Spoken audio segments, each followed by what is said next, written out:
Bismillahirrahmanirrahim. Assalamualaikum warahmatullahi wabarakatuh. Alhamdulillahirabbil alamin wassalatu wassalamu ala Rasulillah Sayyidina wa Muhammad ibn Abdillah wa Alhamdulillah. Terima kasih Mas Revo sudah diundang, akhirnya bisa hadir juga walaupun harus banyak geser. Biasanya tiap hari Rabu itu ada rutin ngaji ya alakoh, akhirnya harus pamit satu-satu peserta supaya bisa ngisi, dan alhamdulillah bisa hadir di Rabu sore ini. Jadi tiap hari Rabu itu pagi sama sore full Mas Revo. Nah, makanya ini alhamdulillah disempet-sempetin dan bisa ketemu dengan teman-teman semua di sini. Ya, nggak berlama-lama, materi kita ini saya buat khusus juga untuk di sini tentang scale up bisnis ya. Jadi ini pengalaman saya real di dalam membangun bisnis dan bagaimana men-scale up. Nah, ini sebenarnya ada biasalah video dulu pernah tayangan saya di RCTI ini sebagai perkenalan.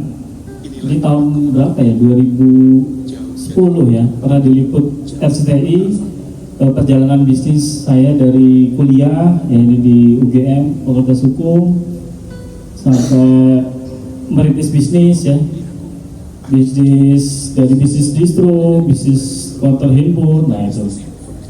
Nah sampai akhirnya saya membangun bisnis laundry di tahun 2006. Jadi Simply Fresh ini bisnis ketiga ya, bisnis ketiga setelah dua bisnis sebelumnya yang gagal, dan ya alhamdulillah bisnis yang ketiga inilah yang akhirnya menjadi lompatan. Ya mungkin itu, ini agak panjang, di skip aja ya. Nah ini outlet dulu ketika saya bangun distro 2004, 2005 sempat bisnis counter handphone di Ramai Mall. Saat itu lagi ramai bisnis Nokia ya Pak ya, jual beli HP itu, HP second. Terus nah ini outlet pertama Simply Fresh tahun 2006 di Jalan Flamboyan di daerah Gejaya. Nah dekat WNI situ ya, itu udah banyak laundry. Akhirnya kita juga buka di situ. Nah ini juga tampilannya masih begini ya.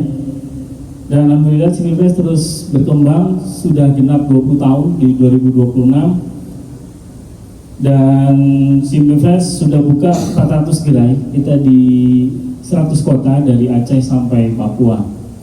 Dan insya Allah bulan depan kita buka di Timur Leste, Pak, insya Allah. Ya ini outlet Simply Fresh di berbagai kota dengan rebranding terbaru ya, rebranding brand terbaru dulu tidak seperti ini. Nah ini juga yang membuat pertumbuhan Simply Fresh pesat adalah banyaknya penghargaan. Jadi kita ada sekitar, kita kemarin baru dapat satu penghargaan lagi dari Best of the Best ASEAN Award gitu ya. Nah itu dari tingkat ASEAN, Asia Pasifik juga pernah Asia Pacific Entrepreneur Award ini dengan CEO Garuda saat itu Pak Emir Syahsatar ya. Seputar Indonesia Award itu juga ada saat itu Pak Jokowi masih gubernur ya, itu juga hadir acara Seputar Indonesia Award. Dan akhirnya sampailah 40 penghargaan. Jadi memang Simply Fresh itu yang mempelopori industri laundry kiloan, Pak. Jadi di Indonesia kita yang mempelopori, kita buka di Jabodetabek, di Sumatera, di Kalimantan. Orang itu masih bingung laundry kok dikiloin, nah gitu ya.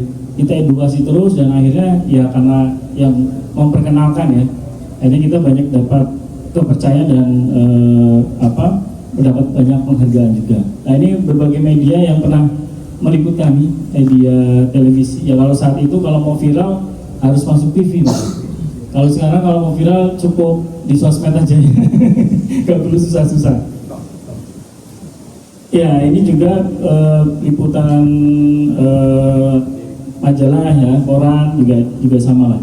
Nah, ini sedikit perjalanan bisnis. 2008 sempat bisnis kuliner juga. Ini di Jakarta kita buka Bobby Stick ya. Konsepnya Grillstone ya. Saat itu Grillstone itu belum ada, dan ini juga sempat viral di zamannya Pak. Kalau ingat zaman Kaskus, nah itu kita masuk Kaskus yang treat apa itu? Kalau yang depan itu apa itu istilahnya? Ya, kalau yang dulu kita satu angkatan mungkin tahu. Oh nggak tahu ya, beda kan gitu ya. Ya terus 2010 Simply Hobby kita bikin Gesos. Alhamdulillah Simply Hobby sampai sekarang masih jalan. Kita ada di Jogja 20 unit Gesos, villa, hotel. Konsepnya ya rumah yang dialihfungsikan atau villa menjadi penginapan harian ya, daripada dikontrakan tahunan kita sewakan harian. Nah ini beberapa unit Simply Hobby Gesos di Jogja. Lalu 2013 ini sempat kita juga masih jalan ini Simply Prime untuk yang premiumnya. 2014 chemicalnya kita mulai banyak yang minta, terus akhirnya kita jual dengan brand Fresh Lab. 2016 mulai kolaborasi juga dengan public figure artis ya, ini dengan Mas Dude Harlino. Karena gantengan Mas Dude, jadi Mas Dude yang di depan Pak, saya yang di belakang aja gitu. Jadi ini Jogja Scrumi oleh-oleh artis yang saat itu lagi booming sekali. 2017 juga kolaborasi Mbak Ria Ricis, Mbak Oki, Stiana Dewi, ini berdua ya kita bersirkah gitu, atau ikut bersirkah, dan kita buat Jogja Pussy Cheese dengan Ricky Harun ya, Mas Ricky Harun. 2017 ini ayam geprek kita di Bandung dan di Lampung. Sempat bisnis batik juga Pak, Al Batik, dan ini kalau yang masih 2 tahun yang lalu masih fresh, kita buka Tengkleng Balak Mas Priyo, nanti ini di Lampung. Nah kalau ini baru beberapa bulan kemarin kita buka ayam guling Jogja ya, jadi ayam rotisserie dipanggang, diputer tanpa minyak, terus ya udah langsung disajikan gitu ya, jadi lebih sehat. Oke, kita masuk ke materi ya. Kita buka dengan tujuan penciptaan manusia. Jadi sebenarnya pertanyaan ini harus terjawab dulu ya. Jadi Allah Subhanahu wa taala berfirman, "Wa ma khalaqtul jinna wal insa illa liya'budun." Tidaklah aku menciptakan jin dan manusia kecuali untuk beribadah kepadaku. Artinya tujuan kita hidup di dunia itu apa gitu ya. Kita harus paham dulu di dalam penciptaan ini gitu ya. Karena kalau kita nggak tahu tujuan hidup kita, ya kita akan menjalankan hidup ini sesuai dengan selera kita ya. Tapi kalau sudah Allah Subhanahu wa taala kasih guidelines ya, jadi artinya kalau menurut ulama ini Quran surat Az-Zariyat 56 ini ibadah itu artinya menjalankan setiap syariatnya, setiap aturannya. Ibarat kita, kalau saya tadi kan kesini pakai Google Map gitu ya, kan sudah ada tuh jalurnya, belok kiri, belok kanannya, kita tinggal ikutin saja, insya Allah nggak akan tersesat ya. Tapi kalau kita malah mencari jalan lain ya, mencoba-coba jalan yang baru ya, kemungkinannya ya mesti akan tersesat. Nah, dan kalau sudah tersesat, jalannya akan lebih jauh, lebih muter, dan sampai ke tujuannya akan lebih lama. Itu pun kalau bisa nyampe gitu. Nah, artinya kalau kita sudah dikasih tujuan ya kita ikutin saja arah tadi ya. Dan Rasulullah sudah memberikan gambaran bagaimana cara bisnis yang berkah dan sukses itu seperti apa. Nah, sesuai tema kita malah pada sore hari ini adalah tentang scale up bisnis Rasulullah. Nah, Rasulullah pun ternyata menjalankan itu ya. Ketika beliau sebelum diangkat menjadi nabi kan, beliau kan pengusaha muda yang sukses ya. Jadi kalau jejak bisnis Rasulullah itu diawali dari umur 8 tahun Pak. Itu ketika beliau masih kecil ya. Beliau ini adalah penggembala domba ya, mendapat upah dari penduduk Mekah dengan menggembalakan dombanya. Dan walaupun tidak lazim di zaman itu ya, karena memang Rasulullah ini kan dari keluarga pembesar ya, keluarga Bani Hashim itu kan yang menjaga Ka'bah ya. Dan tapi Rasulullah kecil ini mau menggembala domba. Dan ketika menggembala domba di situ sebenarnya feeling leadershipnya akan muncul ya. Leadership kepemimpinan itu akan muncul, karena untuk menggembala domba itu juga tidak mudah, harus punya kesabaran ya. Dan inilah akhirnya terbangun leadershipnya sejak kecil. Lalu di usia ke-12 tahun bersama pamannya Abu Thalib, atas permintaannya Rasulullah sendiri ya, jadi bukan karena diajak gitu, tapi Rasulullah meminta sendiri, dan akhirnya pergi berdagang ke negeri Syam bersama pamannya tadi. Jadi memang orang Mekah itu kan memang pedagang ya. Kalau Madinah kan lebih ke berkebun kurma. Tapi kalau di Mekah itu memang pedagang dan biasanya suka jalan jauh gitu ya untuk berdagang, untuk berjual beli di negeri seberang. Lalu di usia 17 tahun Rasulullah sudah berniaga ke berbagai negara lah kalau sekarang ya. Tak kurang sekitar 17 negara yang dikunjungi Rasulullah. Jadi Rasulullah itu memang sudah kelasnya ya level internasional ya. Ketika masih muda berbisnis sudah levelnya pun sudah bukan hanya skup wilayah sekitar saja tapi sudah jauh-jauh. Dan umur 25 tahun, nah ini seperti kita tahu juga mulailah bekerja sama bisnis gitu ya, mengelola harta saudagar kaya Siti Khadijah yang dengan sistem bagi hasil ya. Dan bahkan kita tahu akhirnya beliau menikahi Siti Khadijah dengan mahar yang besar ya, 20 unta betina, dan itu mungkin kalau dirupiahkan ya sekitar mungkin 1 miliaran gitu ya. Kalau satunya 50 juta, 20 unta ya sekitar 1 miliar. Jadi Rasulullah ini memang pengusaha muda yang sukses gitu ya. Bisa dibilang pengusaha muda yang sukses. Nah ini jejak bisnis beliau. Oke, kita agak cepat saja. Nah, kunci bisnis Rasulullah supaya bisa scale up itu sebenarnya kuncinya adalah menjadi pribadi yang al-amin. Nah ini pribadi yang memang ditempelkan ke Rasulullah ketika beliau belum diangkat menjadi nabi. Jadi beliau ini memang orang yang terpercaya ya. Apa saja kalau di dalam buku bisnis Rasulullah karya Malahayati ya. Jadi yang pertama itu karakter alamin itu yang pertama adalah sidik atau jujur. Jadi ketika beliau berdagang tidak pernah menyembunyikan kecacatan barang dagangannya ya. Jadi kalau memang dia barang itu bagus ya disampaikan bagus. Kalau ada cacat ya disampaikan apa adanya ya. Kalau kita kan malah mungkin disembunyikan gitu ya, karena kan ya supaya barang dagangannya laku. Nah tapi kalau Rasulullah malah terkenal dengan sidiknya tadi, jujur ya. Jadi menyampaikan apa adanya. Akhirnya orang muncullah kepercayaan kepada beliau ya. Tidak khawatir akan ditipu gitu ya. Lalu yang kedua adalah amanah. Rasulullah itu terpercaya baik dari pemilik barang maupun pelanggan. Jadi orangnya kalau sudah komit gitu ya, dia memegang sekali amanah tadi ya. Misalkan nanti dibayar tanggal sekian ya, beliau akan membayar tanggal sekian ya. Begitu juga ketika beliau membeli barang dagangan juga sama. Ya, Mas. Lalu yang ketiga, Rasulullah adalah orang yang fatonah atau cerdas ya. Pandai menghasilkan dan melihat peluang keuntungan tanpa menipu. Jadi Rasulullah tuh ya normalnya pebisnis itu kan jago lihat peluang ya. Ketika ada peluang, beliau bisa mengambil peluang tadi dan dijadikan bisnis gitu ya. Nah, karena terkenal adalah fatonah atau cerdas. Lalu yang terakhir, yang keempat adalah beliau orang karakter beliau adalah tablik atau menyampaikan ya. Memiliki kemampuan komunikasi yang bagus ya, kemampuan negosiasi yang bagus. Nah inilah 4 karakter fatonah, amanah, sidik, tablik yang ada di diri Rasulullah dan akhirnya menjadi pribadi yang al-amin, terpercaya.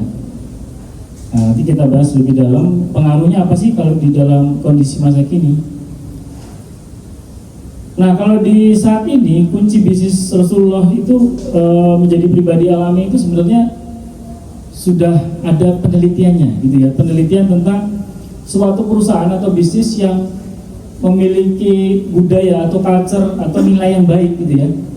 Itu ternyata dari riset dampaknya perusahaan yang memiliki budaya atau tadi ya, itu kan fatonah, amanah, sidik, tablik itu kan seperti akhlak atau karakter culture gitu lah ya. Menurut riset revenue-nya 4 kali lebih tinggi. Jadi ketika dia memiliki budaya yang kuat, yang baik ya, budaya kuat dan budaya yang baik tentunya, dia revenue-nya 4 kali lebih tinggi. Kualitas tenaga kerja 7 kali lebih baik. Nilai sahamnya 12 kali lebih tinggi. Keuntungan bersihnya bahkan lebih dari 700%. Nah, ini menurut riset begitu. Dan ini relevan ya dengan apa yang dilakukan Rasulullah 1400 tahun yang lalu ya, sudah menjalankan prinsip-prinsip ini. Oke, kita masuk ke scale up-nya. Nah, terus gimana caranya gitu ya? Cara scale up, cara Rasul itu bagaimana? Nah, kita harus memahami dulu scale up itu apa sih? Scale up itu yang melakukan ekspansi dengan pembukaan cabang baru, dengan memperbesar kapasitas produksi, membangun tempat produksi, atau menambah budget iklan, yang otomatis juga harapannya yang menambah kapasitas tadi, yang menambah omset. Nah, ini arti dari scale up itu sendiri. Nah, untuk kita bisa scale up, kita harus punya kesiapan ya.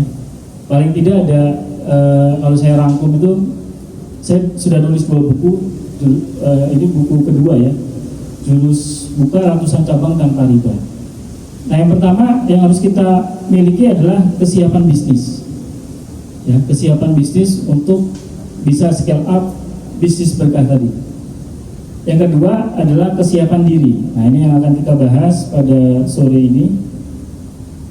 Pertama, kesiapan bisnis. Nah, ini balik lagi tadi di dalam Quran Surat Az-Zariyat tadi ya.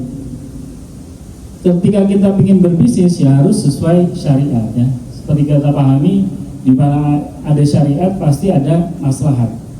Di mana tidak ada syariat pasti mafsadat atau kerusakan. Artinya ketika kita menjalankan bisnis sesuai syariat, pasti di sana ada kebaikan ya. Dalam Quran Surat Az-Zaziyah ayat 18, Allah Subhanahu wa taala berfirman, yang artinya kemudian kami jadikan kamu berada di atas syariat atau peraturan dari urusan agama itu, maka ikutilah syariat itu dan janganlah kamu ikuti hawa nafsu orang-orang yang tidak mengetahui. Jadi memang menjalankan syariat itu ya di dalam setiap hal ya, bukan hanya selama ini kan yang diartikan kebanyakan orang syariat itu ya syariat ibadah saja gitu ya. Ternyata Islam itu kan agama yang sempurna, agama yang syamil dan kamil, menyeluruh dan sempurna, mengikuti segala sesuatu. Dari kita bangun tidur sampai kita tidur lagi itu ada aturannya ya. Kita ke kamar mandi ada aturannya, kita mandi ada aturannya, kita pakai pakaian ada aturannya, kita bermuamalah apalagi. Nah, apalagi di dalam berbisnis ya. Nah, syariat di dalam bisnis itu banyak sekali sebenarnya aspeknya, yang ini memang wajib dikuasai oleh pengusaha muslim ya. Saya pun sampai sekarang masih belajar tentang fikih muamalah ini. Yang pertama, aspek strategi bisnis, visi, misi, culture, jenis usaha, badan usaha, itu juga harus sesuai syariat. Contohnya apa?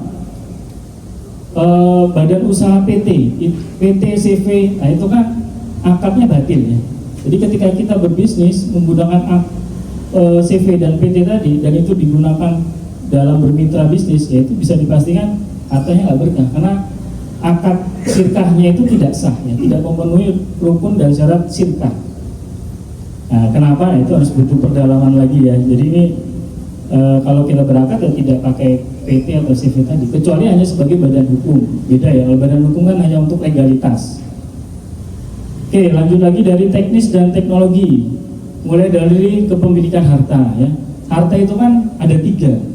Harta pribadi atau harta perorangan, lalu harta milik negara, dan harta milik umum atau milik umat. Nah, yang terkadang orang nggak bisa membedakan ini. Di dalam syariat juga ada aturannya. Harta milik umum, misalkan sumber daya alam, ini nggak boleh dimiliki oleh individu. Jadi kalau ada orang bisnis batu bara yang tambang besar, ya bisa dipastikan itu tidak sesuai syariat. Ya. Atau dia punya minyak bumi yang sangat besar kandungannya, itu juga tidak boleh ya. Atau bisnis jalan tol, itu yang kan ada tuh, wah viral bisnis jalan tol, hebat. Jalan tol itu kan milik umum juga, tidak boleh dimiliki individu. Nah, ketika dimiliki individu, ya itu bisa dipastikan hartanya juga tidak berkah. Jadi dari sisi kepemilikan, belum lagi proses produksi, hadroh madaniyah. Hadroh madaniyah itu ya terkait peradaban yang ada akidah asing gitu ya. Misalkan kita bisnis mebel gitu ya, bisnis ayu, misalkan kita bikin patung-patung, nah itu kan sudah ada hadroh asing, kan nggak boleh ya, apalagi patung makhluk hidup.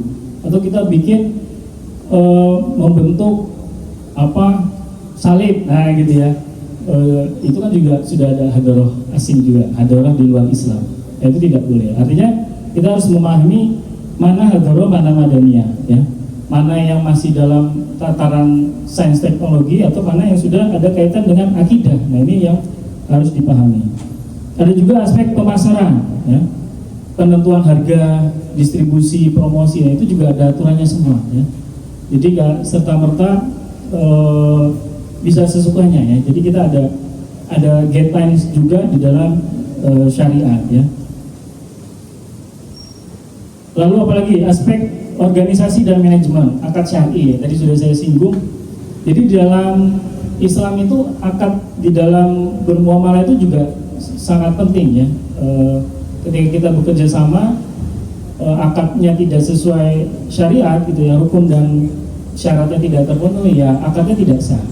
Ya ibarat kata kita orang akad nikah, ya, akad nikah kan ada rukun dan syaratnya, ada maharnya, ada ijab qabulnya, ya, ada walinya, dan kalau itu semua tidak dipenuhi, ya akad nikahnya tidak sah. Ketika dipaksakan, ya menjadi haram, kan gitu, ya, menjadi berdosa. Begitu juga ketika kita berbisnis, akadnya tidak sesuai gitu, ya, dan ini ya akan menjadi harta yang kita hasilkan juga tidak berkah, ya, karena tidak sesuai dengan aturan syariat tadi. Aspek ekonomi dan keuangan, ada riba, maisir, gharar, ya. Nah, ini banyak sekali, ya. Kalau yang sekarang lagi ramai kan tentang jual beli emas online. Nah, itu kan juga nggak boleh, ya. Jual beli emas itu ya harus cash and carry, ya. Harus yadan bin yadin, harus langsung. Dan itu yang terjadi malah sekarang bisa belinya online, ya, gitu, ya. Kalau mau kita ambil, kita ajukan dulu baru dicetak. Nah ini ya, itu apalagi, ya, pay letter itu riba berarti, ya. Oke, kita lanjut lagi karena masih panjang. Oke, lalu tadi sudah yang pertama kesiapan bisnis harus sesuai syariat. Lalu yang kedua, tes.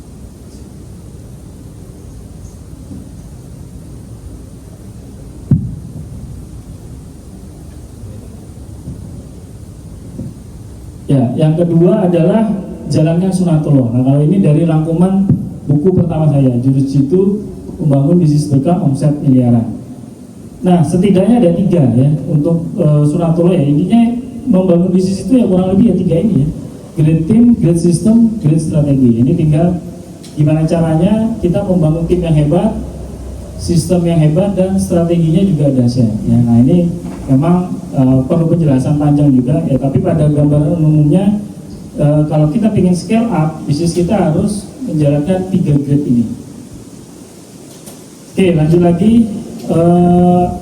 Yang ketiga adalah bisnis harus menguntungkan, ya. Kalau kita membuka cabang baru, ya pastikan dulu kita sudah berhasil menemukan pola bagaimana caranya untuk mencapai omset, kan gitu, ya.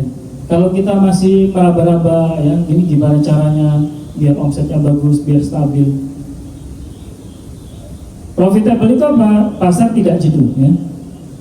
Pasar tidak jenuh, yang dimaksud jenuh itu ketika ada lebih banyak produk daripada jumlah orang yang membeli. Akibatnya bisnis harus bersaing untuk mendapatkan pelanggan.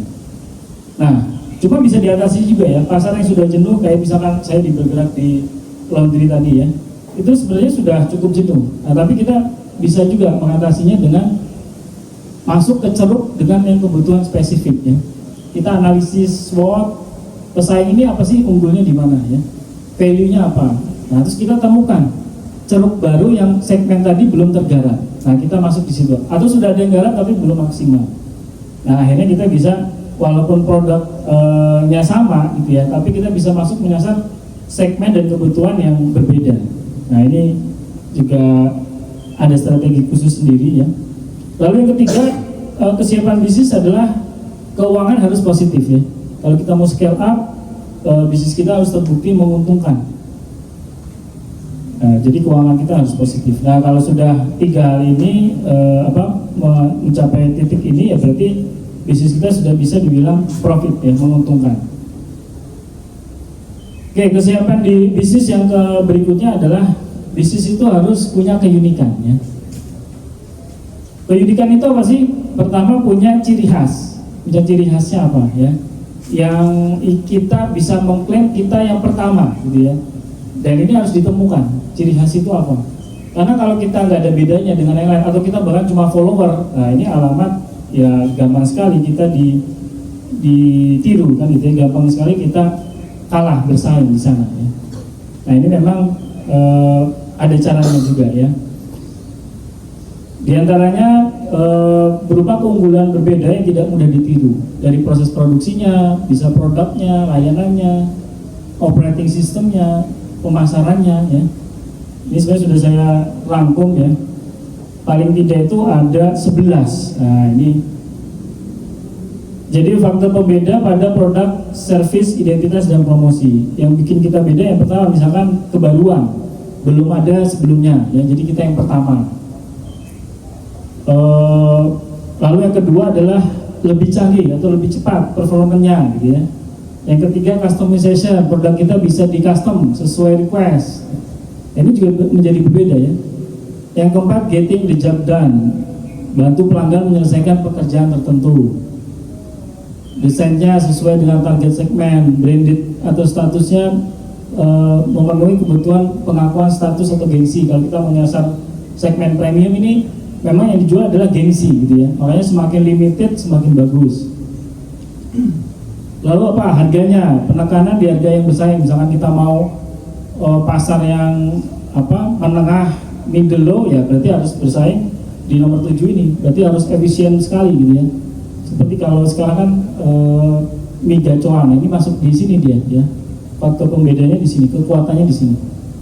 Cost reduction ya, pengurangan biaya dari aktivitas pelanggan, kita bisa juga masuk ke situ. Yang ke-9 risk reduction, mengurangi resiko, diberikan garansi gitu ya. Ya tergantung produk kita bisa nggak bermain di sini. Nah, kalau di Simplifresh itu juga begitu ya, kita kasih garansi cuci kilat 4 jam jadi. Lalu yang terakhir adalah convenience, accessibility dulu. Dan yang terakhir adalah convenience ya, membuat aktivitas pelanggan menjadi lebih nyaman. Yang dulu hanya bisa diakses kalangan tertentu, sekarang bisa diakses segala kalangan. Contohnya misalkan tren kalau dulu, sekarang udah ada ya 7-Eleven gitu ya. Itu kan dia masuk ke segmen convenience ini. Jadi yang dulu orang untuk nongkrong itu harus bayar mahal ke kafe, tapi cukup beli sesuatu atau bahkan ya beli apalah gitu ya. Bahkan nggak beli kali gitu ya Mas Rifu ya, asal nongkrong aja gitu ya. Kalau di Jakarta itu kan ramai di 7-Eleven di mana-mana. Ya, ini salah satu convenience juga. Intinya adalah fokusnya menciptakan superior value pada kelompok konsumen yang dipilih, bukan pada meniru atau menyamai pesaing ya. Sering saya kasih contoh itu ya, paling gampang warung steak ya. Warung steak itu tahun 2001 kan baru buka Mas Jody itu di daerah Kejayaan. Itu beliau buka masuk ke segmen pasar mahasiswa. Yang saat itu untuk makan steak itu nggak ada ya mahasiswa untuk segmen mahasiswa. Kalau mau makan steak kita harus ke hotel bintang 5. Nah Mas Jody masuk ke sana, dibuatlah di sana dengan memang gayanya kaki 5 ya, karena memang superior value-nya untuk mahasiswa itu apa? Pertama kan harganya murah. Kedua, tempatnya justru jangan yang bagus-bagus. Kalau tempatnya bagus, dia malah mau masuk malah takut gitu ya. Apalagi makanannya steak gitu ya, tempatnya mewah, wah ini mahal nggak jadi masuk. Terus yang ketiga ya supaya harganya murah, bahan bakunya ya di mix kan, steak pakai tepung kan gitu ya, daging pakai tepung atau tepung pakai daging gitu ya, karena banyakan tepungnya. Jadi memang warung steak itu segmennya khusus mahasiswa, dan ditambah lagi pakai hot plate kan, saat itu juga hal yang baru. Jadilah superior value di mahasiswa, bisa makan murah, makannya pakai pisau, pakai garpu, nah gitu ya. Nah itu diantara gambaran bahwa kita harus menciptakan superior value walaupun produknya sama gitu ya. Yang terakhir kesiapan bisnis ya adalah membangun brand ya. Brandnya nggak boleh niru, harus original. Bikin brand harus sesuatu yang baru tadi. Jangan menyamai-nyamai apalagi yang sudah besar ya. Harus punya karakter. Jadi kalau brand itu ibarat manusia, itu dia seperti apa sih karakternya, usianya berapa, gaya bicaranya seperti apa. Lalu harus dikenal ya, awareness-nya harus jalan terus, atau bahasa sekarang ya branding ya. Brandingnya harus jalan terus ya, supaya dikenal dan dipercaya. Dan yang terakhir didaftarkan ke HAKI ya, hak kekayaan intelektual. Kalau enggak kita sudah capek-capek bangun brand, nanti diklaim orang ya kita yang rugi ya. Oke, yang berikutnya kalau tadi sudah kesiapan bisnis, berikutnya adalah kesiapan diri. Yang pertama alamin atau terpercaya tadi ya, tadi sudah di sounding sedikit. Menjadi pribadi yang bertakwa, tujuannya jelas ya, kita berbisnis itu tujuannya apa sih? Jangan-jangan kita bisnis cuma pengen kaya saja, pengen punya rumah mewah ya, kendaraan mewah. Ya, kita harus jadikan tujuan yang lebih hakiki lagi gitu ya. Jadi tujuan hakiki kita apa ya, semua untuk keridhaan Allah Subhanahu wa taala. Harus kita luruskan niat. Kita pengen mengakses keberkahan ya, kita jadikan tujuan kemuliaan tadi sebagai tujuan utama. Nah, kalau core value-nya kali ini di Simply Group ya, sama seperti karakter Nabi tadi, Fatona. Fatona itu apa? Cerdas, kreatif, bijaksana, amanah, integritas, tanggung jawab, disiplin, sidik, jujur, terpercaya, sukses mulia, tablik, peduli, positif, kerjasama, dan visioner.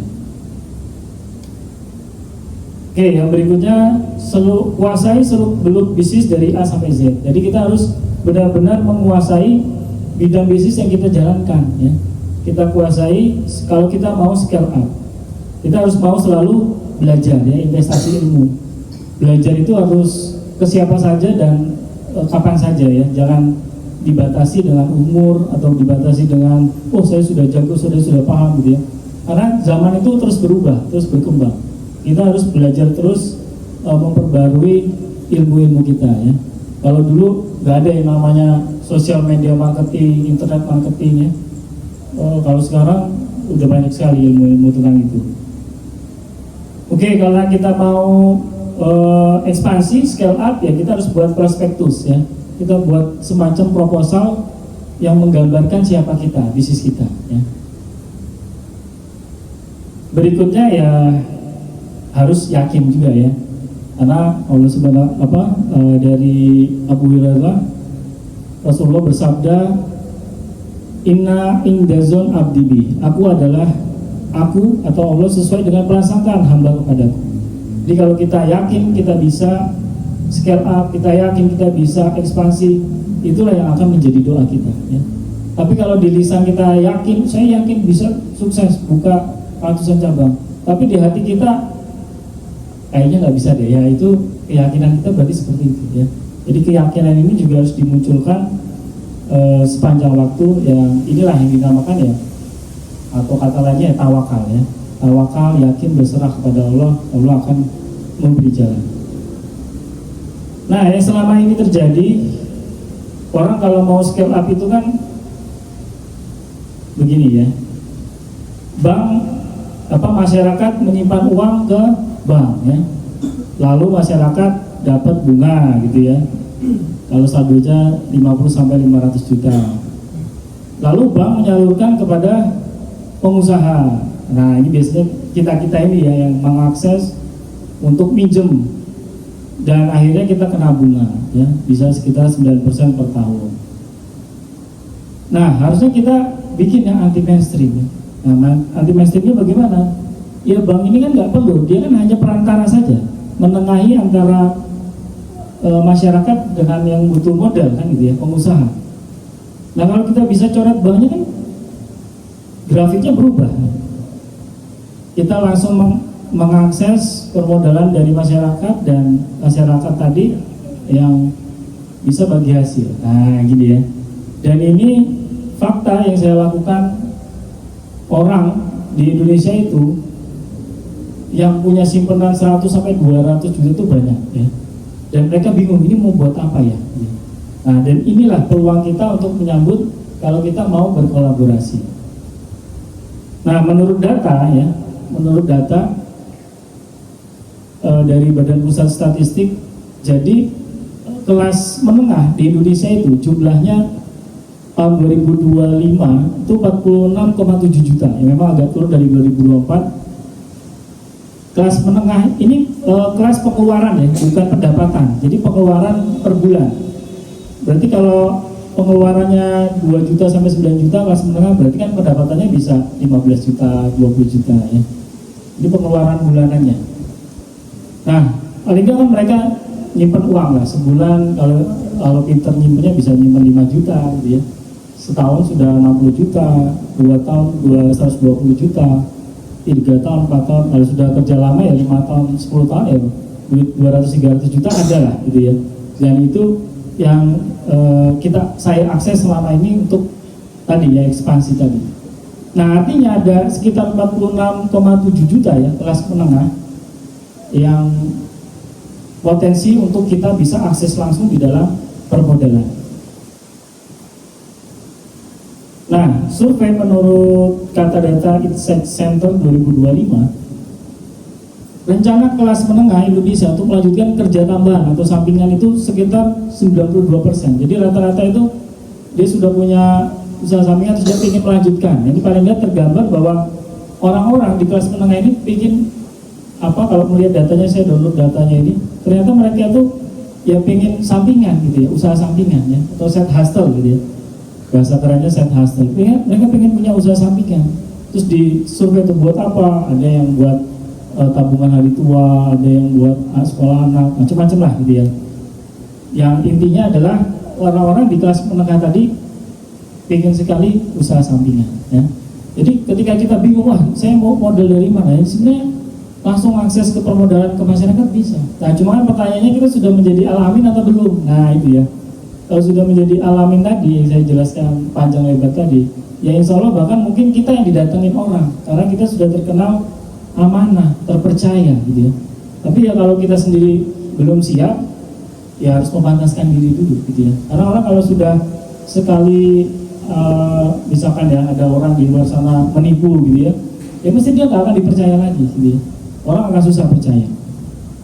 Nah, kesimpulannya potensi sangat besar untuk bisa berkolaborasi ya. Nah, scale up di dalam Islam itu juga ada caranya gitu ya. Ini ada saya kasih beberapa tekniknya. Yang pertama adalah bisa paling sederhana ya, qard atau hutang. Ya otomatis pengembalian pinjaman tanpa bunga ya. Pinjamnya 100 juta ya balik 1 juta. Ya, tapi ya ini kan orang-orang tertentu lah ya, kalau yang mau ngasih pinjaman mungkin ya keluarga gitu ya. Atau bisa jual beli kredit. Yang kedua, pembayaran dengan tempo atau cicilan. Misalkan kita butuh mesin kopi misalkan gitu ya, kita beli dengan kredit bayarnya. Nah ini kan juga sudah bisa menjadi scale up juga ya. Lalu yang ketiga, kalau misalkan kita baru kenal, ya kita bisa, caranya adalah dengan rohen ya, dengan gadai. Jadi kita mengajukan pinjaman kepada seseorang atau al-murtahin, lalu orang tadi memberikan pinjaman sesuai nilai jaminan dan kita mengembalikan saat jatuh tempo. Dan disepakati bisa kalau tidak lunas ya jaminan bisa dijual. Artinya bagi si pihak yang memberikan pinjaman tadi juga tenang ya, karena sudah ada jaminannya. Nah tapi ini juga biasanya orang-orang tertentu yang sudah percaya dengan kita ya, karena kan di sini tidak ada margin atau keuntungan ya. Lalu berikutnya jual beli atau murabahah. Nah ini yang bisa jadi bisnis juga bagi yang modalin lah dia. Gambarannya misalkan ada pembeli dan penjual ya. Terus si pembeli tadi dia misalkan kalau laundry, saya pengen beli mesin dryer nih, harganya 20 juta. Mereknya gini, tipenya ini dia. Terus akhirnya ada si A tadi, udah ya oke deh saya adakan. Dia beli ke toko, terus saya beli 20 juta, oke saya jual ke kamu, marginnya 5 juta ya, berarti 25 juta dicicil setahun. Nah ini kasih barangnya, itu jadilah murabahah ya. Dan si penjual tadi dapat keuntungan 5 juta. Nah, tapi dicicil fix ya. Nah ini boleh ya. Ini juga salah satu strategi scale up dengan murabahah. Atau berikutnya sirka mudharabah. Ini juga lagi tren ya sekarang ya. Cuma ini juga harus punya pemahaman panjang juga tentang sirka yang benar itu bagaimana. Ya sederhananya ada pemodal, ada pengelola, ya kita ngelola usahanya, terus nanti bagi hasil kalau sudah ada profit. Dan ke profit itu pun ketika harta perusahaan melebihi modal awal ya. Jadi bukan hanya profit bersih tiap bulan langsung dibagi, itu harus dihitung dulu total harta berapa termasuk duit, modalnya berapa, nah dibandingkan ada lebihnya, nah itu yang boleh dibagi hasil. Ini memang juga butuh ketelitian ya, karena keuangannya harus rigid. Atau juga pihak pertama memberikan modal sekaligus kerja atau sirka inan. Pihak kedua hanya memberikan modal tanpa kontribusi kerja. Ini juga bisa ya. Kalau inang tuh modal dan kerja dua-duanya. Ini mudah lupa juga. Oke, berikutnya yang bisa dilakukan adalah dengan franchise atau kemitraan yang syariah tadi ya. Ini kita bahas dulu yang konvensional. Franchise itu dikenal pertama kali tahun 1850-an oleh Isaac Singer ya, penjahit Singer itu, dengan format kerjasama franchise. Menurut lembaga usaha Amerika Serikat, kurang dari 5% bisnis waralaba gagal setiap tahunnya, dibandingkan 30-35% usaha kecil gagal dalam tahun pertama. Dengan catatan franchise sistemnya juga sudah bagus ya. Nah, di dalam franchise konvensional itu biasanya ada franchise fee, initial fee, royalty fee, marketing fee ya. Ya ini sempat juga ya dulu saya jalankan juga, tapi ya sebelum ngaji ya, ketika sudah paham fikih muamalah ternyata salah semua ya, dan harus merombak total akad-akad perjanjian kita. Nah, perbedaan waralaba syariah dan konvensional. Nah, di dalam waralaba konvensional itu yang nggak boleh itu mengandung royalty fee. Royalty fee itu kan nggak jelas ya, akad atas apa. Jadi biasanya kan ketika omset 100 juta, royalty free 2% gitu ya. Pokoknya dari omset 2% disetor. Jadi nggak jelas ini akad atas apa 2% tadi. Nah, ini yang sering terjadi kalau makna di dalam konvensional kan royalty fee itu ya, karena dia pakai merek kita, saya dapat hasil dong dari situ gitu ya. Padahal kalau merek tadi sudah bayar franchise fee itu kan bayar sewa merek awal tadi di depan. Berarti kan terjadi yang kedua ya, adanya double akad berbagai macam fee tadi. Nah ini akhirnya konvensional ini ya salah ya secara akad. Lalu yang ketiga, kewajiban membeli bahan baku. Nah, ini juga nggak boleh ya di dalam franchise. Kamu wajib beli bahan baku ke saya. Nah itu juga nggak boleh. Lalu yang keempat, tidak diberikan penjelasan tentang resep rahasia. Nah, ini apalagi buat pengusaha kuliner ya. Kalau sudah franchise itu kan orang menyewakan merek beserta kandungan yang ada di dalam merek tadi, ya termasuk resep.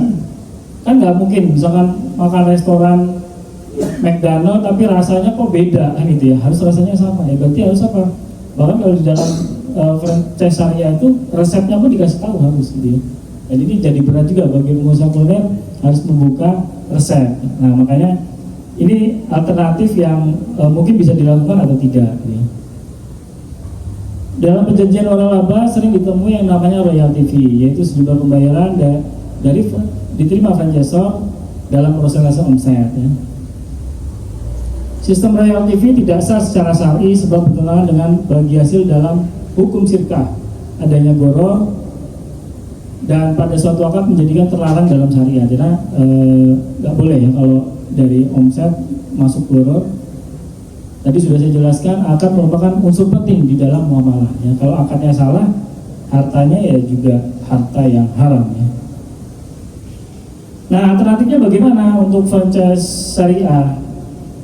Nah ini bisa jadi solusi kalau mau pakai konsep franchise ya, dengan berbagai konsekuensinya.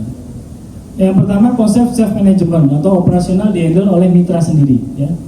Jadi memang kalau di Indonesia sih kurang cocok ya, saya sudah ngalamin sendiri. Orang Indonesia itu kalau ngambil franchise dia pengen santai, ngangkat kaki saja gitu ya. Akhirnya yang terjadi apa ya, standarisasi nggak berjalan. Nah gambarannya franchisor atau pemilik merek disewa lah atau dibeli mereknya oleh franchisee gitu ya. Lalu franchisor membuatkan outlet untuk franchisee untuk franchisee mengelola sendiri. Nah kalau mau dijadikan akad yang sesuai syariah, paling tidak ada 3 akad yang berdiri sendiri, terpisah ya. Jadi dia tidak saling terkait. Kalau saling terkait ya jadi double akad tadi dilarang. Pertama, perjanjian kerjasama sewa merek. Sewa merek, misalnya kita sudah punya merek, sudah didaftar haki, itu bisa disewakan ya. Misalkan 5 tahun. Nah tapi konsekuensinya ya kita harus kasih sistem, SOP, resep, dan segala hal terkait haki harus diberikan ya. Lalu yang kedua, perjanjian jualah atau juga bisa akad ijarah, di mana nanti merupakan perjanjian yang dibuat bagi franchisor yang aktif ikut membantu franchisee-nya, misalkan melakukan maintenance, kunjungan, marketing, selling, branding ya. Dan franchisor dapat upah bisa upahnya fix tadi ya, dari nilai ijarahnya tadi misalkan berapa, upah 5 juta per bulan. Atau bisa juga jual lah, kalau kamu mencapai omset tertentu berhasil memasarkan, nanti kamu dikasih bonus sekian gitu ya. Jadi dia jual lah itu namanya, atau sayembara. Lalu yang ketiga, perjanjian jual beli peralatan perlengkapan bahan baku menggunakan akad jual beli ya. Dan ini pun tidak wajib ngambil di kita ya, kalau dia mau beli bahan baku di kita bisa. Oke, yang kedua, full management operasional dihandle sepenuhnya oleh pemilik merek. Ya, ini yang akad yang kedua. Mirip seperti tadi, cuma bedanya yang mengelola adalah manajemennya franchisor tadi ya, atau pemilik merek. Perjanjian yang pertama bisa sewa merek ya, tadi akad ijarah, dan akad ijarah itu diperbolehkan ya. Jadi dalilnya itu kalau kata Ustadz kami yang paham fikih muamalah, jadi ada suatu zaman di zaman sahabat, ada sahabat yang sangat miskin ya, bahkan dia untuk menikah pun buat mahar dia nggak mampu, bahkan dia sampaikan mahar pakai cincin besi aja dia nggak punya ya, saking miskinnya. Terus Rasulullah bilang ya sudah, maharkan saja hafalan Al-Quranmu gitu ya. Jadi makanya kalau ketika ada yang akad nikah dia mengajar atau memberikan hafalan surat apa gitu ya, nah itu sah di dalam akad nikah. Lalu kan akad nikah kan mahar itu kan harus berupa harta lah. Nah tapi walaupun tidak berwujud, nah itu bisa dianggap sebagai harta yang bernilai. Nah itulah ya kenapa ditarik perak tadi walaupun tidak berwujud tapi punya nilainya. Oke, yang berikutnya kedua, perjanjian jual beli peralatan perlengkapan bahan baku menggunakan akad jual beli ya. Tadi seperti tadi ya, kalau mau beli bahan baku tapi tidak ada kewajiban. Dan yang ketiga, perjanjian pengelolaan outlet. Nah ini pengelolaannya bisa pakai dua ya, bisa pakai akad ijaratul ajir, digaji fix setiap bulan berapa untuk mengelolanya, terus juga bisa dapat bonus kalau misalkan mau kasih bonus dengan akad jualan. Lalu yang kedua, akad sirka mudharabah ya. Jadi franchisor yang nanti juga ngelola bisnis tadi ya, dengan akad sirka mudharabah ya. Nah ini memang kelihatannya rumit ya, memang harus belajar dalam juga, dan saya untuk menemukan ini pun belajarnya lama juga ya. Nah penawaran kepada siapa ya, bisa ke keluarga dekat ya, sahabat, orang yang dikenal, relasi. Ini kita bisa mulai menawarkan untuk proposal tadi ya. Bisa ikut expo ya, di Indonesia tuh expo franchise tuh banyak ya, setiap tahun itu bisa mungkin ada 6-7 kali ya. Kalau mau ikut pilih yang di kota besar, Jakarta, Surabaya, itu cukup ramai.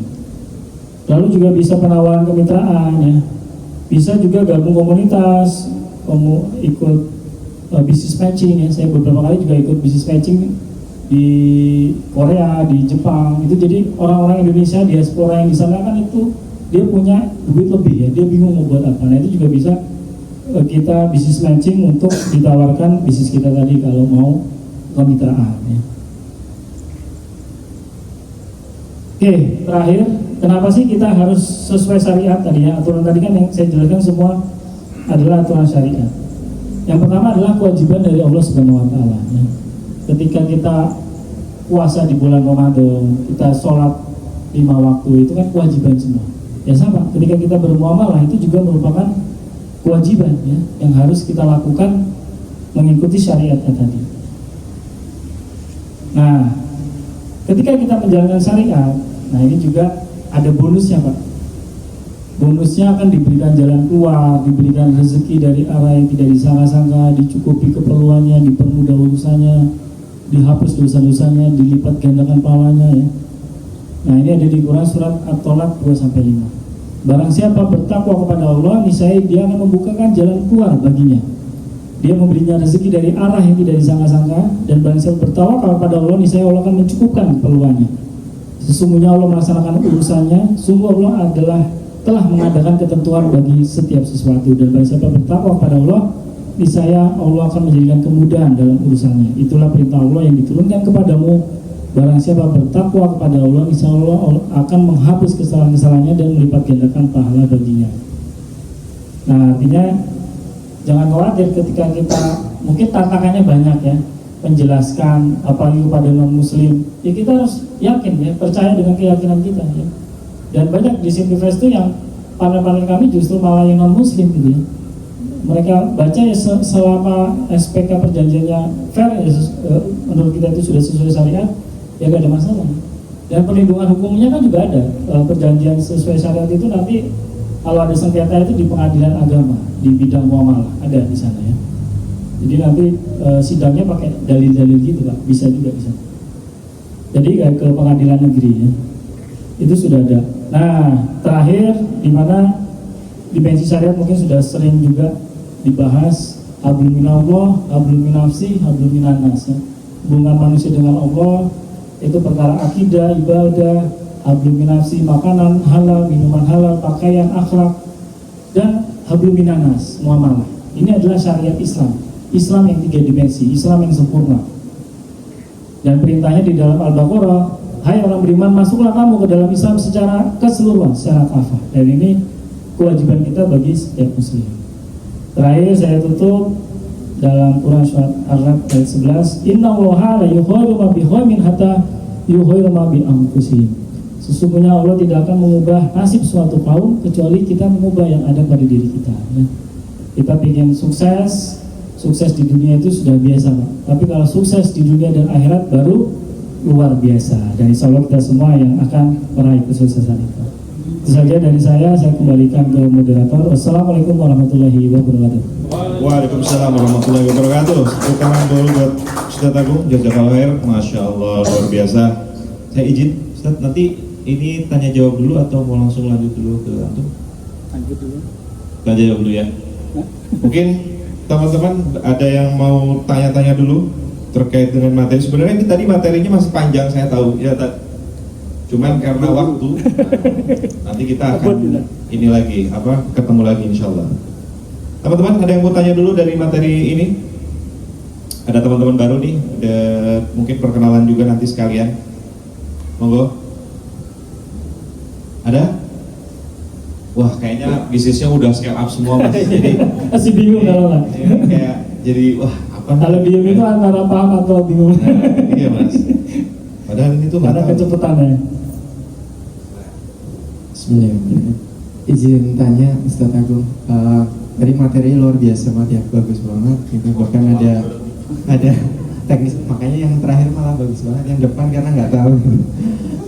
Luar biasa tadi ada teknis-teknis untuk melangkahnya juga. Mungkin pertanyaannya adalah ketika kita mau scale up, tantangannya kan pasti bangun timnya kan.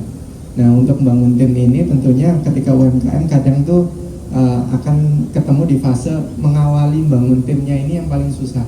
Kalau sistemnya udah kebentuk kan enak. Nah mungkin biasanya tuh ada 2 tantangan, adalah kita menerima orang yang sevisi misi dan sesuai dengan budaya kerjanya kita. Otomatis itu kebanyakan adalah orang yang udah lama bekerja dengan kita. Ada juga yang satunya adalah orang profesional yang terkadang belum tentu bisa langsung ngeblend langsung sevisi misi. Lebih baik kalau di awal utamanya adalah ring 1, itu lebih baik menerima profesional atau orang yang udah lama kerja dengan kita. Mungkin gitu kan. Izin. Oke, dijawab dulu Mas. Mau dijawab dulu kan? Ya. Oke, jadi memang tantangan scale up itu diantaranya tadi ya, sudah saya jelaskan juga tentang tim ya, membangun tim. Cuma tadi hanya spill sedikit. Nah memang untuk membangun tim itu pertama ya kita harus menemukan man in the right place ya. Menemukan orang yang tepat di posisi yang tepat. Man in the right place ini ya berarti mulainya dari apa? Menemukannya dari proses rekrutmen. Jadi ketika kita rekrutmen, jangan misalkan kita mau rekrutmen akunting gitu ya, jangan hanya dilihat dari lulusan akuntansi saja, gitu. Tapi dites juga dari karakternya. Kalau kita biasanya ngetes pakai DISC profile, kita tes tuh dia karakternya apa. Oh ternyata karakternya si A ini tipenya DI gitu ya, dominan dan influence. Dominan influence itu cocoknya marketing gitu ya. Dia malah nggak betah di depan komputer. Terus dari hasil itu kita paksakan dia menjadi akunting. Ya bisa sih, kan dia punya basic akuntansi, tapi dia nggak akan betah lama-lama karena dia bekerja tidak sesuai dengan apanya ya, dengan karakter passionnya dia gitu ya, bahasa sekarang passionnya dia, akhirnya dia bisa kerja tapi melelahkan ya, kayak kita lah ngerjakan sesuatu yang bukan passion kita kan bisa sih, cuma capek gitu ya, itu berarti karakternya nggak cocok dengan kita. Atau sebaliknya, kita mau merekrut marketing tapi karakternya malah yang S atau C, steady atau convenience tadi, yang stabil ya, yang rutinitas. Akhirnya apa yang terjadi ketika dia jadi marketing, dia D-nya rendah, I-nya rendah, D-nya kan berarti dia nggak berani frontal ke orang, komunikasi juga susah gitu ya. Akhirnya yang terjadi apa? Ya dia bisa dipaksa di drill, mau dibentuk, tapi dia kerja juga cepet capek, lelah gitu ya. Pulang kerja mesti lelah sekali karena dia 2 kali tenaganya. Tapi beda orang yang memang passionnya di situ, karakternya di situ, enjoy aja dia mau ngomong terus gitu ya, karena dia DI-nya tinggi. Nah itu mulai dari situ. Terus setelah dapat main indirect test juga kita sampaikan budaya kalau di kita ya, yang ajarin coach bisnis saya dulu pas masih perintis dulu itu diajarin jadi begitu ya. Ketika habis rekrutmen, pas saat rekrutmen disebutkan budaya kita tuh di sini seperti ini. Misalkan kita itu perusahaan yang berbasis spiritual company, nah gitu ya bahasa umumnya. Spiritual company itu apa? Ya kita jalankan sesuai syariat gitu ya, aturan Islam. Bahkan nanti nilai ibadah dinilai, KPI-nya ada ibadah dinilai, ya, di Simply Fresh juga ada dinilai.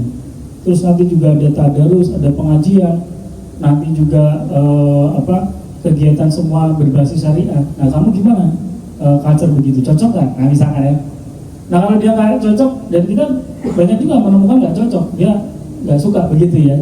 Jadi ya udah kan. Nah, jadi memang culture apa itu disampaikan di depan supaya dia paham situasi gambaran di perusahaan kita. Barulah setelah itu diterima ya kita bangun nanti budayanya pelan-pelan dari mulai saat briefing ya ditanamkan budaya. Kalau orang-orang perusahaan Korea itu briefing pagi dikumpulkan di sebuah hall gede, dia kayak upacara gitu menyampaikan nilai budayanya, ditanamkan kuat-kuat di dalam proses alignment tadi ya, penyamaan karakter tadi. Dan itu terus ya berbagai macam hal supaya dia kebentuk karakternya sama dengan karakter yang kita mau. Terus nanti juga harus dibentuk struktur organisasi yang jelas ya, SOP-nya jelas, aturan perusahaan jelas. Biasanya perusahaan yang bikin karyawan tidak puas itu ya diantaranya ketidakjelasan aturan. Akhirnya kita mengsanksi orang itu dislike gitu ya, bukan atas dasar aturan yang tegas. Dan aturan yang ada tadi harus ditegakkan gitu ya, nggak boleh ada pengecualian, nanti mereka jadi iri-irian. Jadi suasana kerjanya memang profesional tadinya. Nah, dan itu artinya ketika kita bentuk ya lama-lama kebentuk grade team dan grade system tadi. Nah, tinggal ya dilatih dari strateginya. Ya diantaranya gitu, pas paling nggak ada tergambar. Jadi ya memang kalau sesuai pertanyaan tadi ya bisa dari orang luar yang sevisi dengan kita, gitu ya. Bahkan dia kerja di kita itu bukan karena gajinya tapi visinya sama. Itu banyak juga loh. Gitu, jadi ada saya kemarin terakhir yang rekrutmen dia kerja di liquid ya di Jalan Magelang itu. Apa itu? Enggak tahu mas saya juga. Terus tapi dia bilang saya mau berubah, saya pengen ini. Terus ya, tapi di sini begini. Dia malah suka gitu ya. Padahal ya secara gaji jauh di bawah itu, dan tapi dia malah enjoy. Jadi kan orang macam-macam ya, nggak semua dari gaji tadi. Kurang lebih begitu, Mas Evo. Siap, terima kasih. Terjawab Mas Agung ya. Nanti mungkin sesi private-nya bisa hubungi nomor saya di bawah ini untuk bisa lanjut. Ada pertanyaan satu lagi mungkin, satu kesempatan lagi. Nah, sebelum nanti lanjut ke materi selanjutnya. Oke. Nanti. Oke, assalamualaikum warahmatullahi wabarakatuh. Waalaikumsalam. Selamat sore Pak Ustadz Agung, Mas Agung. Sebelumnya saya sudah kenal lama Mas sama Simply, udah sekitar 20 tahun lebih mungkin ya Mas ya. 20 tahun. 20 tahun ya. Soalnya saya dulu juga ada bisnis suara laba Mas. Saya membantu Mas Eko sama Mas Febri. Oh iya. Ya, di Jalan Tambak Bayan 3 itu loh Mas. Nama brandnya Tela-Tela. Oh iya. Di zaman itu. Dan pertanyaan mungkin simpel Mas, bahwa dan saya juga 2019 ada ngambil kemitraan juga Mas, salah satu brand di Yogyakarta, dan sekarang tutup sekarang tutup gitu. Jadi memang saya tidak bakat ke bisnis kuliner, tapi cuma ke investnya saja. Nah, yang ingin saya tanyakan ke Mas Agung, bagaimana cara Simply Fresh itu bertahan lebih dari 2 dekade, Mas? Karena kan kondisi hari ini kan banyak banget bisnis laundry serupa, baik itu coin service maupun dan lainnya, tapi secara garis besar kalau tidak salah Simply Fresh itu kan salah satu terbaik Best Award ASEAN 2026 kalau saya tidak salah ya, kalau saya salah, karena saya cukup mengikuti pergerakannya baik dari laundry dan teman-temannya. Nah, kira-kira kalau bisa dibocorkan tips and trick bagaimana caranya mempunyai sense of belonging yang tinggi, Mas, terhadap bisnis yang Mas Agung jalankan kurang lebih 2 dekade ini. Itu aja, Mas. Terima kasih. Assalamualaikum warahmatullahi wabarakatuh. Ya, jadi kuncinya ini, Mas. Memang value kita kalau bahasa branding itu positioning, ya gitu ya. Positioning sebuah brand itu bisa berubah-ubah seiring waktu, ya. Nah, jadi intinya kita harus menemukan positioning kita apa sih sebagai pembeda atau superior value tadi yang bisa membedakan kita dengan yang lain. Kalau dulu untuk menentukan positioning kan caranya tentukan dulu segmen targetnya dulu kan. Kita mau masuk ke segmen apa dulu nih? Kalau dulu Simply Fresh segmennya kan ya mahasiswa ya, karena memang masih murah, terus di tempat kawasan mahasiswa.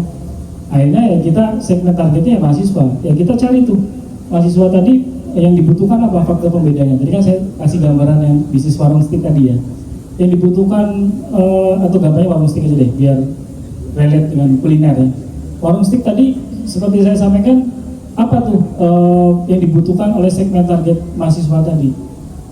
Ya tadi kan harga murah, makanan enak, terus bisa nongkrong juga, nah gitu ya, keren gitu ya.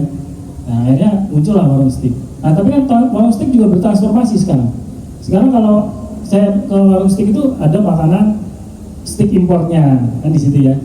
Terus ada ruangan AC-nya, yang dulu nggak ada tuh ruangan AC warung steak, malah justru Mas Dodi pernah ngisi bareng saya, kalau nggak salah itu Mas Dodi pernah menyampaikan ya memang sengaja dibuat begitu ya, biar orang nggak lama-lama makan dan memang segmennya mahasiswa kan justru nggak harus tempat yang mewah. Ya. Tapi sekarang coba lihat di warung steak di Jalan Kaliurang ya, kan itu tempatnya bagus, mewah kan. Segmennya mulai berubah gitu ya, mulai berubah. Akhirnya positioningnya juga berubah, menunya ditambah menu kopi segala macam. Nah itu seiring sejalan bertransformasi ya begitu ya. Kalau kita ingin bertahan ya kita harus berubah. Jadi nggak bisa bertahan dengan konsep yang lama saja. Kita harus mengikuti perkembangan generasi ini. Apalagi sekarang Gen Z ya, itu kan juga budayanya sudah berbeda dengan generasi. Kalau generasi kita generasi apa, Mas? Oh Alpha ya, lebih kecil dari Gen Z. Ya jadi agak gitu kan generasi milenial gitu ya, atau kolonial ya gitu.